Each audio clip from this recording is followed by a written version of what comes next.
শুভেচ্ছা সবাইকে। আর মাত্র 1 মাস পরে আমাদের প্রাথমিক বৃত্তি পরীক্ষা। ইতিমধ্যে আমরা সবাই অবগত হয়েছি যে এপ্রিলের প্রথম সপ্তাহে আমাদের এই পরীক্ষাটি শুরু হবে।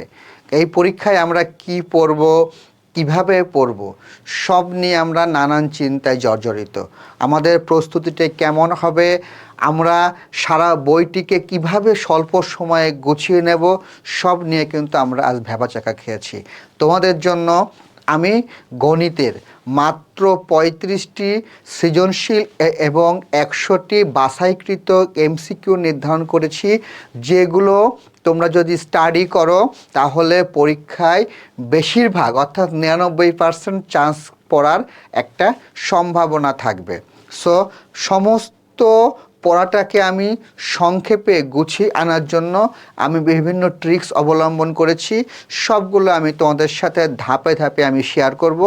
আজকে আমি তোমাদেরকে গণিতের 2টি খুব ইম্পর্টেন্ট সৃজনশীল তোমাদের সাথে শেয়ার করব, যেগুলো তোমরা অবশ্যই প্র্যাকটিস করবে। সো চলো আমরা দেখি।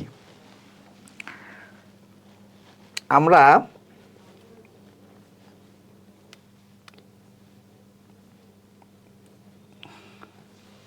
এখন একটি সৃজনশীল দেখব, খুবই ইম্পর্টেন্ট একটি সৃজনশীল, যে 100টি লিচুর দাম 200 টাকা।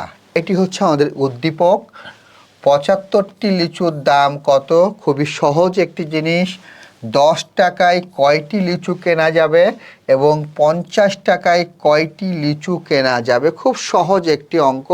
এই অঙ্কটি পরীক্ষায় আসতে পারে এবং আমরা জানি যে যে কোনো পরীক্ষায় কিছু প্রশ্ন থাকে একদম সহজ। সো সেই সহজের তালিকায় হচ্ছে এটি।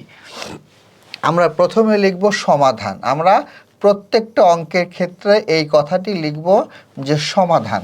আমাদের ক নম্বর বলেছে যে 75টি লিচুর দাম কত। তাহলে আমরা কিভাবে বের করব? আমরা বের করব হচ্ছে 100টি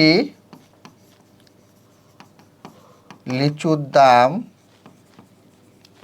200 টাকা, অতএব একটি লিচুর দাম 200 ভাগ 100 টাকা মানে 2 টাকা।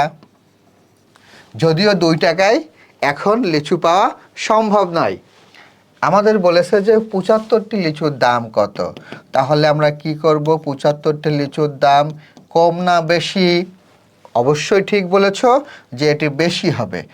2 গুণ 75 টাকা গুণ করলে 150 টাকা। আমাদের ক নম্বর শেষ। খ নম্বরে আমরা একটু দেখব। খ নম্বরে বলেছে 10 টাকায় কয়টি লিচু কেনা যাবে। এখানে টাকা উল্লেখ করে দিয়েছে এবং কয়টি লিচু কিনতে হবে সেটি বের করতে হবে। তাহলে আমরা 2 টাকায় পাওয়া যায় হচ্ছে একটি লিচু। তাহলে আমরা এখানে লিখব 2 টাকায়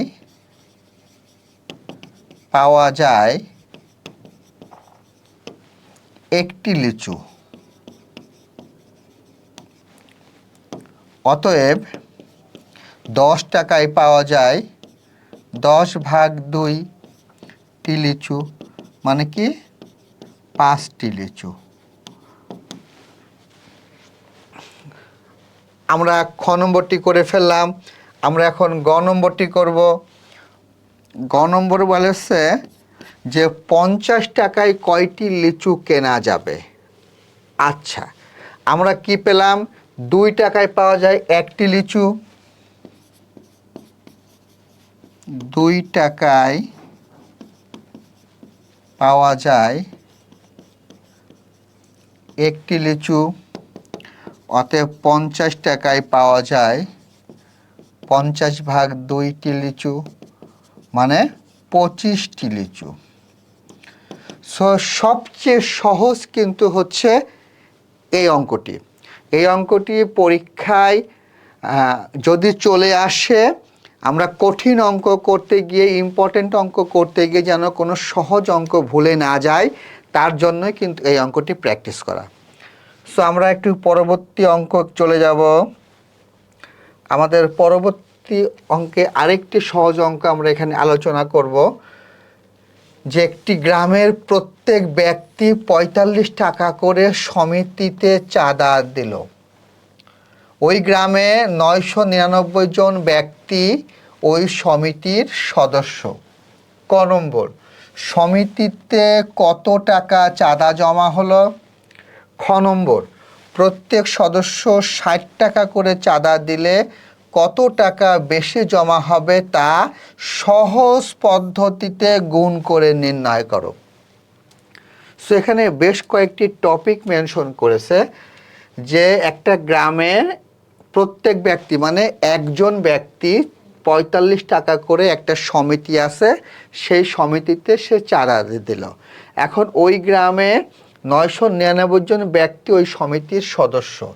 সমিতিতে কত টাকা চাঁদা জমা হলো, এটাকে সহজভাবে আমরা করলে আমরা করতে পারি যে হচ্ছে ৯৯৯ গুণ ৪৫ গুণ করলে যা হবে তাই হচ্ছে উত্তর।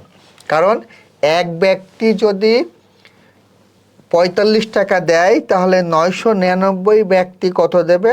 ৪৫ গুণ ৯৯৯, অর্থাৎ গুণ করলে আমাদের আসবে হচ্ছে ৪৪,৯৫৫ টাকা।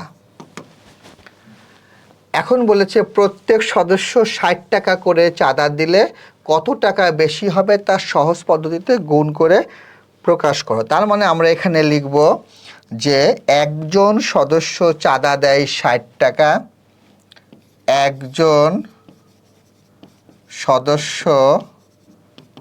চাঁদা দেয় ৬০ টাকা। সদস্য ছিল কয়জন? সদস্য ছিল হচ্ছে ৯৯৯ জন। অতএব ৯৯৯ জন সদস্য চাঁদা দেয় ৬০ গুণ ৯৯৯ টাকা। এটাকে গুণ আমরা কিভাবে করব? এটাকে সহজ পদ্ধতিতে গুণ করার নিয়ম হচ্ছে, আমি সেইটা এখন দেখাবো। যে আমি এখানেই করি যে সহজ পদ্ধতিতে গুণ মানে আমরা যে গুণটাকে মুখে মুখে করব উইদাউট ক্যালকুলেটর ব্যবহার ছাড়া, সেটি কিভাবে করব? ৯৯৯ মানে হচ্ছে ১০০০ বিয়োগ ১। মাথায় রাখতে হবে যে সহজ পদ্ধতিতে গুণ করার ক্ষেত্রে হয় ১০০০ বা ১০০ বা ১০ এইরকম সংখ্যা থেকে বিয়োগ করতে হবে। আমরা এখন যে কাজটি করব, এই ৬০কে ১০০০ গুণ দেব, ৬০ গুণ ১০০০, এবারে এই বিয়োগ চিহ্ন দেব, এবার ৬০কে ১ দিয়ে গুণ দেব, ৬০ গুণ ১। ৬০কে ১০০০ গুণ দিলে কত হবে? ৬০,০০০ বিয়োগ ১কে ৬০ গুণ দিলে কত হবে? ১কে ৬০ গুণ দিলে হবে ৬০। তাহলে আমরা এখানে কত পাবো? গুণ করলে পাবো হচ্ছে ৫৯,৯৪০ টাকা। আচ্ছা, আমরা এখানে যে প্রত্যেক সদস্য ৬০ টাকা চাঁদা দিলে কত টাকা বেশি জমা হবে এটা মেনশন করতে বলেছে। তার মানে মোট জমা হবে ৫৯,৯৪০ টাকা, আর ৪৫ টাকা দিলে জমা হবে ৪৪,৯৯৫ টাকা। অর্থাৎ বেশি জমা হবে কত টাকা? টাকা বেশি জমা হবে ৫৯,৯৪০ থেকে আমরা বিয়োগ করব ৪৪,৯৫৫ টাকা। বিয়োগটা আমরা করলে কত পাবো? ৫ কত হলে ১০ হয়, ৫ হলে হাতে ১, ৫ একে ৬, ৬ কত হলে ১৪ হয়, ৮ হলে হাতে ১, ৯কে ১০, ১০ কত হলে ১৯ হয়, ৯ হলে হাতে ১, ৪কে ৫, ৫ কত হলে ৯ হয়, ৪ হলে ১৪,৯৮৫ টাকা। এটাই হচ্ছে আমাদের উত্তর। সো আমার প্রিয় শিক্ষার্থীরা, আমরা এতক্ষণ গণিতের ২টা সৃজনশীল অঙ্ক সমাধান করলাম। এই রকম আরও অসংখ্য অঙ্ক আমি তোমাদেরকে এই পেজে আমি তোমাদের দিয়ে দেব। এই পেজে পাবে অথবা আমার ইউটিউব চ্যানেলে তোমরা হচ্ছে এই অঙ্কটি পেয়ে যাবে। সো আশা করছি আমার এই অঙ্কগুলো যদি তোমরা নিয়মিত ফলো করো তাহলে গণিতে অন্ততপক্ষে আর কোনো সমস্যা থাকবে না। So thank you very much.